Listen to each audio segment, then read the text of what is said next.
বিসমিল্লাহির রহমানির রহিম। সম্মানিত দর্শক ও শ্রোতাবৃন্দ, আসসালামু আলাইকুম। আপনাদের সামনে নতুন একটি বিষয়ে আলোচনা করার জন্য হাজির হলাম।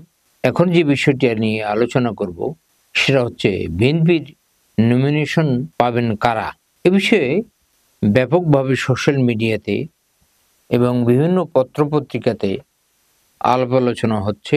কোনো পত্রিকা এবং সোশ্যাল মিডিয়াতে এবং কোনো নেতা বলবার চেষ্টা করছেন যে ১০০টা সিটে, কেউ বলছেন ২০০টা সিটে গ্রিন সিগন্যাল দেওয়া হয়েছে। আসলে এগুলো কতটুকু সত্য বা মিথ্যা সেটা আমরা বলতে পারবো না। তবে আজকে এই বিএনপির নমিনেশন পাবেন কারা এ বিষয়ে সংক্ষিপ্ত কিছু আলোচনা করব।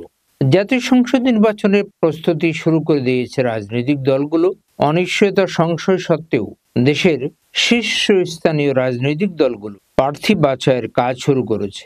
এবারের নির্বাচনে প্রধান সব রাজনৈতিক দলের জন্যই প্রার্থী বাছাই অন্যতম কঠিন কাজ। একটি বিপ্লবের পর বাংলাদেশে গণতন্ত্রের পথে যাত্রা শুরু করেছে।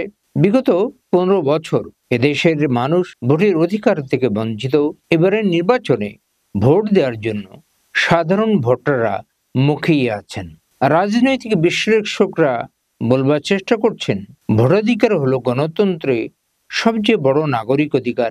দেশের নাগরিকরা এই অধিকার এবার যেন নির্বিঘ্নে স্বাধীনভাবে প্রয়োগ করতে পারেন সেটি নিশ্চিত করাই সরকারের এবং নির্বাচন কমিশনের মূল দায়িত্ব। তবে এই দায়িত্ব শুধু সরকার এবং নির্বাচন কমিশনের উপর ছেড়ে দিলে চলবে না। প্রতিটি নাগরিকের এই দায়িত্ব কাঁধে নিতে হবে। প্রতিটি রাজনৈতিক দলকে দায়িত্বশীল আচরণ করতে হবে। প্রার্থী বাছাই থেকে শুরু করে নির্বাচন আচরণবিধি মেনে চলা, প্রতিটি ধাপে রাজনৈতিক দলের ভূমিকা অনেক গুরুত্বপূর্ণ। এই দায়িত্বের কথা মাথায় রেখেই দেশের অন্যতম প্রধান রাজনৈতিক দল বিএনপি দলটির নির্বাচনী প্রস্তুতি পুরোদমে শুরু করে দিয়েছে। নির্ভরসূত্র সূত্রে আমরা জানতে পেরেছি যে ৩০০ আসনে প্রার্থী বাছাইয়ের কাজ দলটি প্রায় শেষ করে রেখেছে। শরিকদের নিয়ে নির্বাচন জোট করবে বিএনপি। ইতিমধ্যে নির্বাচনী মিত্রদের কাছ থেকে তাদের প্রত্যাশিত নির্বাচনী আসনের তালিকা চাওয়া হয়েছে। এদের মধ্যে কয়েকটি দল তাদের প্রার্থী তালিকা বিএনপি হাইকমান্ডের কাছে হস্তান্তর করেছে। একাধিক সূত্র নিশ্চিত করেছে বিএনপির ভারপ্রাপ্ত চেয়ারম্যান তারেক রহমান নিজেই এই তালিকা যাচাই বাছাই করছেন। সব জোট মিত্রদের তালিকা পাওয়ার পর তারেক রহমান সাহেব দলের শীর্ষ নেতা এবং শরিকদের সঙ্গে আলোচনা করে প্রথমে শরিকদের জন্য বরাদ্দ আসন চূড়ান্ত করবেন। এরপর বিএনপির প্রার্থী তালিকা চূড়ান্ত করা হবে। বিএনপির ভারপ্রাপ্ত চেয়ারম্যান দেশে ফেরার পরেই বিএনপির প্রার্থী তালিকা হয়তো ঘোষণা করা হবে। তবে তিনি আরো বলেন যে চূড়ান্তভাবে মনোনয়ন পাওয়া প্রার্থীদের আনুষ্ঠানিকভাবে সবুজ সংকেত দেওয়া হবে শীঘ্রই। বিএনপি থেকে কারা মনোনয়ন পাবে এরকম প্রশ্নের উত্তরে বিএনপির একাধিক নেতা বলেছেন যে বিএনপির ভারপ্রাপ্ত চেয়ারম্যান তারেক রহমান সাহেব দলীয় মনোনয়নের ক্ষেত্রে 5টি মাপকাঠি নির্ধারণ করেছেন। এর ভিত্তিতেই দলটি মনোনয়ন চূড়ান্ত করবে। এই 5টি যোগ্যতা হলো এলাকায় ক্লিন ইমেজ। এবার প্রার্থী বাছাইয়ের ক্ষেত্রে প্রার্থীদের ইমেজ সবচেয়ে গুরুত্বপূর্ণ ভূমিকা পালন করবে বলে বিএনপির শীর্ষ নেতারা জানিয়েছেন। যাদের বিরুদ্ধে কোনো চাঁদাবাজি, দখল কিংবা অন্য কোনো অভিযোগ নেই, মনোনয়ন দেওয়ার ক্ষেত্রে তারা সবচেয়ে অগ্রাধিকার পাবেন। বিএনপির নমিনেশন দেওয়ার ক্ষেত্রে 2 নম্বর যে বৈশিষ্ট্য বিবেচনা করা হবে সেটা হচ্ছে এলাকায় জনপ্রিয়তা। বিএনপির ভারপ্রাপ্ত চেয়ারম্যানকে উদ্যোগে সারা দেশের নির্বাচনী আসনের উপরে একাধিক জরিপ চালানো হয়েছে। প্রার্থী বাছাইয়ের ক্ষেত্রে এই জরিপ গুরুত্বপূর্ণ ভূমিকা পালন করবে বলে আমরা আশা রাখি। নমিনেশন ক্ষেত্রে 3 নম্বর যে বৈশিষ্ট্যটি বিএনপি বিবেচনা করবে তা হচ্ছে দেশ ও দলের জন্য ত্যাগ।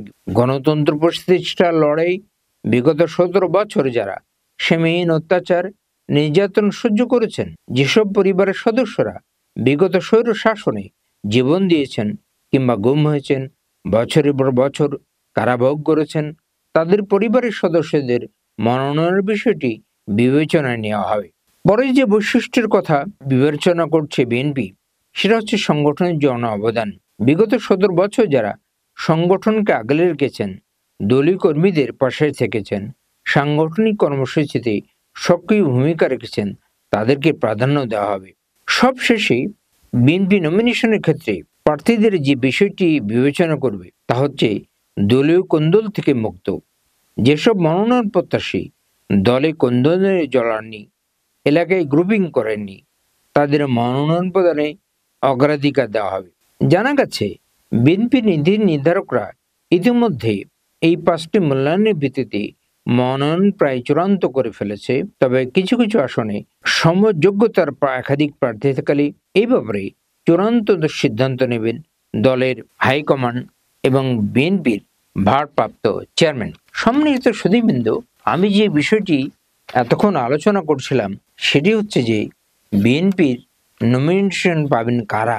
এই বিষয়ে তো আগেই বলেছি যে বিভিন্ন পত্রপত্রিকা, সোশ্যাল মিডিয়া, গণমাধ্যম নানান জায়গায় নানানভাবে আলোচনা হচ্ছে। তবে আমার মনে হয় যে বিএনপি যেহেতু একটু বড় দল, নির্বাচন অনুষ্ঠিত হতে মাত্র 4 মাস বাকি আছে, সুতরাং এত একটা বড় দলের প্রত্যেকটা আসনে যেহেতু একাধিক প্রার্থী আছে, সুতরাং প্রার্থী বাছাইয়ের ক্ষেত্রে, নমিনেশন বাছাইয়ের ক্ষেত্রে এই কাজটি একটি বড় দলের জন্য একটি কঠিন কাজ।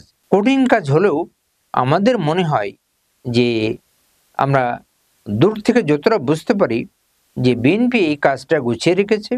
যেসব আসনে একাধিক প্রার্থী আছে সেগুলো ক্ষেত্রে নমিনেশন পাওয়ার ক্ষেত্রে হয়তো প্রার্থী বাছাইয়ের ক্ষেত্রে একটু কষ্ট হবে।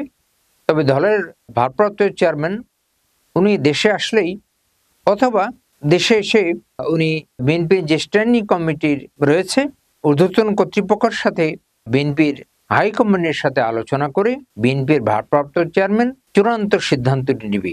তবে যারাই নমিনেশন পাক না কেন দলের হাইকমান্ডকে মেনে চলতে হবে, তাদের নির্দেশনামা মেনে চলতে হবে, আর দলের শৃঙ্খলা মেনে চলতে হবে। এই আশাবাদ ব্যক্ত করে আজকের আলোচনাটি আমি এখানে শেষ করছি। আপনাদেরকে অসংখ্য ধন্যবাদ।